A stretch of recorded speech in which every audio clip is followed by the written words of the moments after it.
Hey Brick Boys and Brick Girls, it's your boy BrickBoyLego, and today we have our very first retro Lego review for you guys.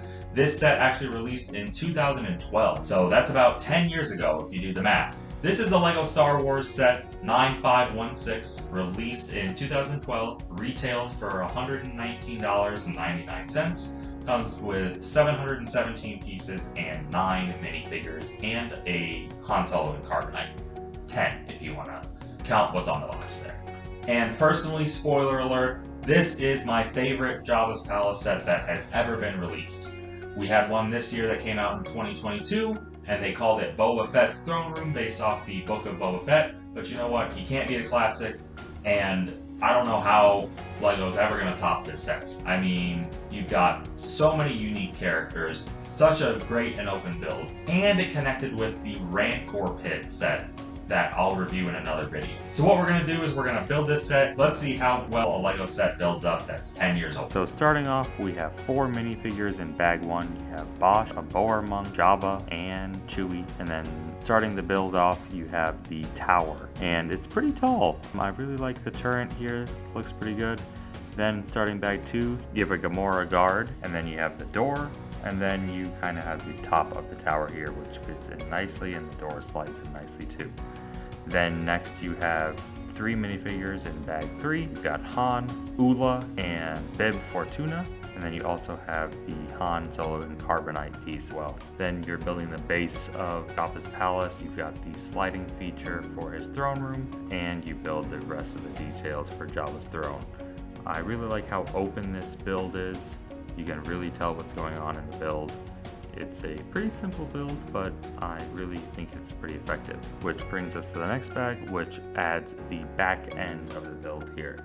And pretty repetitive build on the end, clicks in nicely, but it looks really good. You also build Jabba's throne, Celestius B. Crumb adds in, and then the final bags here have the throne room slide in, and then finally you build the rest of the roof. Not too shabby, and you're done.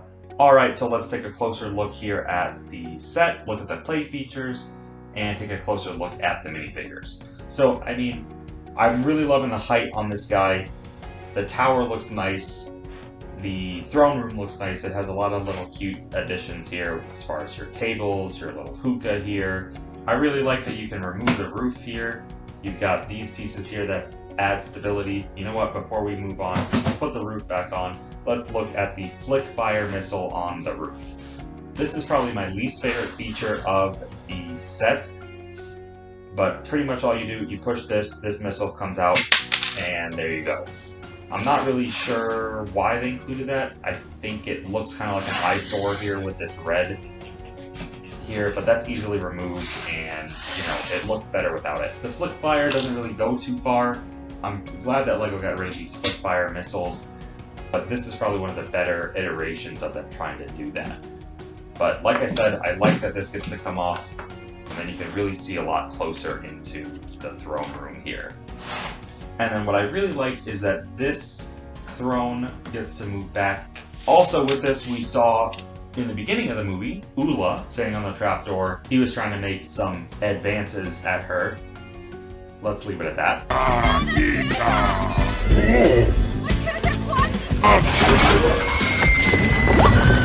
She refused, and then she paid the ultimate price and got fed by the Rancor. So this is a nice little play feature here where he gets to feed anybody to the Rancor, and they fall down the trapdoor. But you know what's really nice about this set is that it actually connects with another set of the Rancor Pit, and it fits right on top. And when I do a review for that set, I'll show the features. But the trapdoor is really smooth, really nice build here. Love the sliding feature here for Jabba's throne as well. And then taking a look at the side, you've got Jabba's favorite prize, and you have the control panel for his Carbonite, which Leia uses to break him out. This spins around here, so you can see him encased in Carbonite there. Let's take a closer look at the back of the build. We can put this back on here. So like I was saying, my only real complaint is this red nightmare there, but it's not too bad. But let's take a closer look at the tower and door. So here's our door. You've got a little turret here that moves. Then you've got my boy again. The door moves up with this red tab, but it doesn't lock into place like that. How it actually locks in is with this little mechanism here. And this mechanism kind of looks like a gun too, which is a nice feature. But what this really does is it holds the door open. So you lift this up, slide this here around the back, and it holds the door open. Really nice, really effective actually. And there you go. And then moving on back to the front, you can see the door open here on the side. You've got a couple extra things here. There's definitely a drinking problem at Jabba's palace. Here's a gun. Here is another scope. And you've got another blaster. And you can even take a look here in the back. This opens up. You can see into the kitchen over here. This slides out for some reason, which, oh, you know what? This actually might be what pushes Jabba's throne over instead of you having to manually move it. So we're gonna try that too. See, you know, I got this set 10 years ago and I didn't even realize that until right now. So let's try to push his throne room over. Push that back, and we're gonna try. Let's fold him down. Let's push it and see. Oh, that's perfect. Wow, I mean, 10 years. You'd think it would take less than 10 years to figure something like that out, but here we are. And then we can take a look at his throne too. Jabba's holding on to his hookah. Don't smoke, kids. And then you've got my boy, Salicious B. Crumb. With Jabba, he fits on here. This matches up exactly on his base. Fits nicely on there. So that's a nice feature too. And alright, so that's going to do it for the play features, so let's take a look at the minifigures a little closer. So starting off, you have Han Solo in his classic white shirt, brown pants. The only complaint really I have is that you can see on the back of his face there with his hair, you can see his sleepy face. With a sleepy face, that's what he's got on when he is frozen in carbonite, so pretty nice feature there. Then the next minifigure you have is Han Solo frozen in carbonite. This piece has been included for a while now, and I really like the detail on it. I think they need to update the hair though. Up next you have Chewie with handcuffs on. This minifigure has been used for a very long time. Pretty much the only difference is the handcuff inclusion. And then you have Bosch next. This is actually Princess Leia, who is dressed up as a bounty hunter. She's holding a stick and a thermal detonator. This set included her hairpiece as well, which was a pretty nice feature, and then it also dual printed on her face, even though you're most likely gonna this minifigure with the Bosch helmet on, which is a unique print. Overall, super cool minifigure, definitely a unique one to have in your collection. Then we have a pretty spicy minifigure here. We have Ula, the Twi'lek dancer.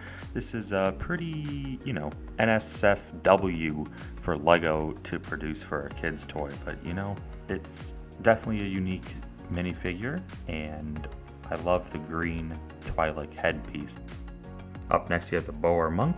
This is actually a brain in a jar with 4 samurai swords as legs, so super cool minifigure. Then you have a Gamora guard. This is an updated one from the original one that was released a long time ago in a galaxy far away.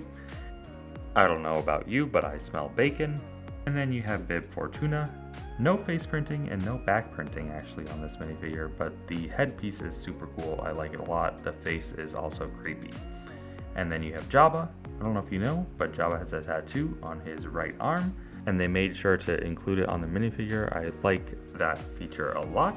And then you have Salicious B. Crumb, the Kawasaki monkey lizard, Jabba's little jester here. Love this minifigure, even though it's only one solid piece. So overall, I mean, a beautiful set. 10 out of 10. You can't beat it. I mean, Lego could not have made this set any better. And I mean, let's look side by side at Boba Fett's throne. But I mean, look at these two side by side. This one came out 10 years ago. This one came out in 2022. They have almost the exact same piece number. But look at the height difference. That's crazy. And I mean, this one has better play features. Yeah, the flick fire missile on the roof is kind of dumb, but it's not that bad. And I mean, even the tower is shorter. How is that possible? I mean, the only other thing really that they added on for more pieces over here was this lounge area. But I would rather have a taller building that connects to another set than one that doesn't really even look like the building that it's modeled after. So, I mean, the clear winner in my book is this one from 2012. I was lucky enough to buy it back then.